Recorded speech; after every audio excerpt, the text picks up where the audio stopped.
In today's video, I'm going to teach you how to use the histogram in Lightroom Classic.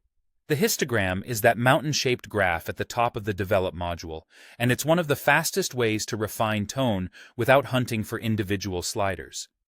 It maps your photo's brightness from left to right, deep blacks on the far left, then shadows, mid-tones in the center, highlights on the mid-right, and pure whites on the far right. The great news is, you can click and drag directly on different parts of the histogram to make precise tonal adjustments. Once you're in the Develop module, let's start on the far left. Click near the left edge and drag. Moving to the right lifts the blacks, brightening the very darkest parts of your image, while moving left deepens them.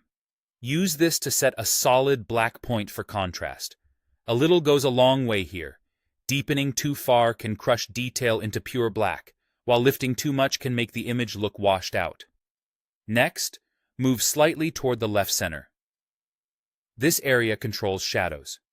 Dragging right lightens shadow detail without affecting the absolute blacks as strongly, and dragging left darkens those darker midtones.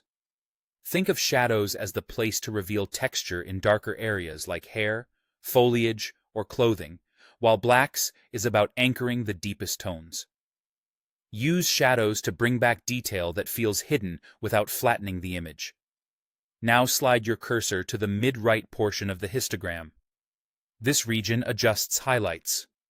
Dragging right brightens the lighter parts of the image, while dragging left gently pulls back bright areas. This is where you recover glow in skies, control bright skin, or tame shiny surfaces.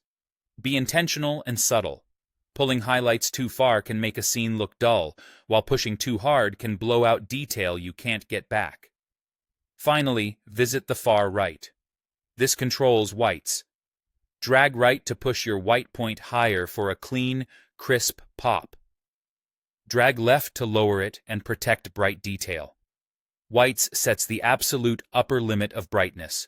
It's perfect for adding sparkle and contrast, but keep an eye on the extreme right edge of the histogram to avoid clipping into pure white.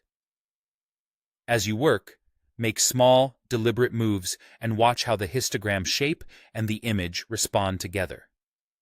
Adjusting blacks, shadows, highlights, and whites in this way gives you fast, intuitive control over tone, helping your photos look balanced, punchy, and polished.